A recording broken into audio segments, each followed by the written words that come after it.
A reading from 2 Samuel chapter 11, verses 1 through 15.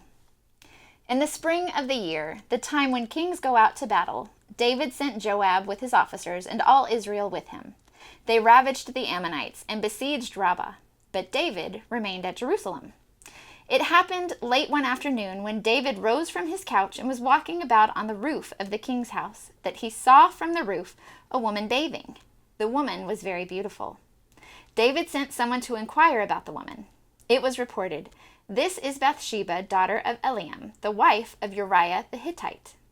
So David sent messengers to get her, and she came to him, and he lay with her. Now she was purifying herself after her period. Then she returned to her house. The woman conceived, and she sent and told David, "I am pregnant." So David sent word to Joab, "Send me Uriah the Hittite." And Joab sent Uriah to David. When Uriah came to him, David asked how Joab and the people fared and how the war was going. Then David said to Uriah, "Go down to your house and wash your feet." Uriah went out of the king's house, and there followed him a present from the king. But Uriah slept at the entrance of the king's house with all the servants of his lord, and did not go down to his house. When they told David Uriah did not go down to his house, David said to Uriah, "You have just come from a journey. Why did you not go down to your house?" Uriah said to David, "The ark and Israel and Judah remain in booths, and my lord Joab and the servants of my lord are camping in the open field. Shall I then go to my house to eat and to drink and to lie with my wife? As you live and as your soul lives, I will not do such a thing." Then David said to Uriah, "Remain here today also, and tomorrow I will send you back." So Uriah remained in Jerusalem that day. On the next day, David invited him to eat and drink in his presence, and made him drunk. And in the evening he went out to lie on his couch with the servants of his lord, but he did not go down to his house. In the morning, David wrote a letter to Joab, and sent it by the hand of Uriah. In the letter he wrote, "Set Uriah in the forefront of the hardest fighting, and then draw back from him, so that he may be struck down and die." I'll never forget the time one of my parishioners first heard me use a curse word. This particular gentleman had a complicated past that included lots of drugs and rock and roll. He had left that world behind and dedicated his life to following God and to serving the church. He had in his mind the impression that all of us pastors were perfect people that deserved to be on pedestals, who never struggled with sin and would never deign to use language that he associated completely with his former lifestyle. The day that I first said a swear word in front of him, I think I saw his jaw literally hit the floor. You could see the wheels in his head turning as his brain tried to comprehend what he had just heard me say. If that moment were portrayed in a movie, you would have heard a record scratch, followed by a long pause for dramatic effect. In that moment, he realized that pastors are people too, that we don't live in a perfect Christian bubble that sequesters us from the rest of the world.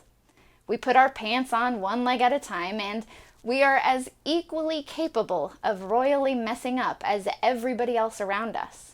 In short, he learned that nobody is perfect, and that we are all humans in need of God's redeeming grace. You know that old adage, never meet your heroes because they might disappoint you? The disappointment that we feel when we find out somebody that we looked up to isn't as great as they're hyped up to be can be devastating. Today's scripture is a great example of that.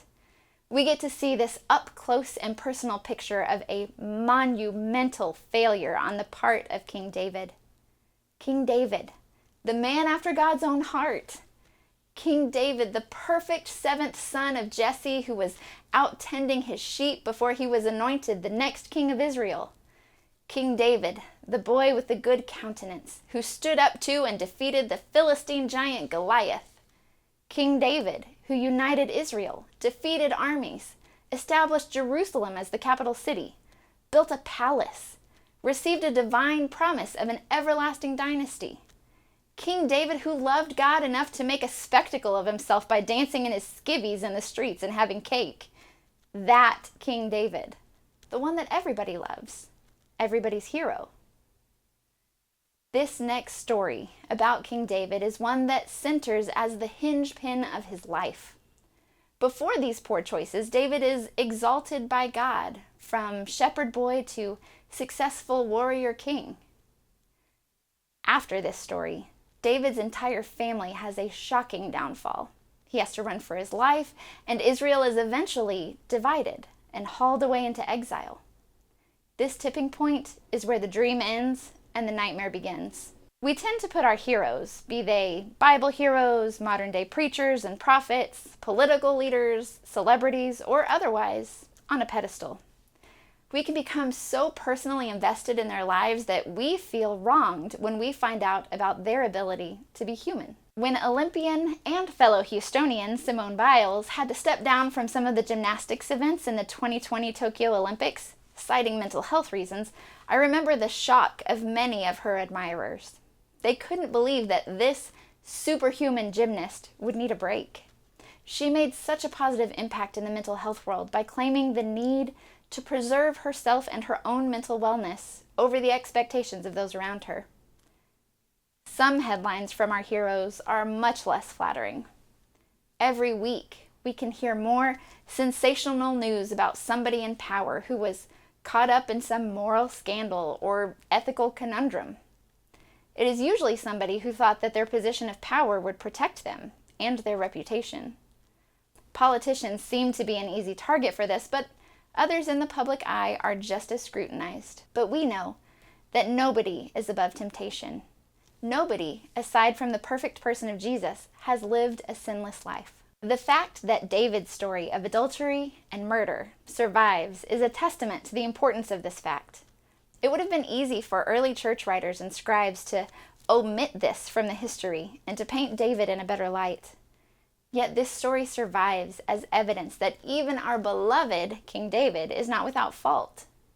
Perhaps that is precisely why we include this story in our lexicon still today. To know that even those who are called after God's own heart can mess up. To know that no matter how far we fall, God will always be there with a message of grace and redemption to pick us back up again.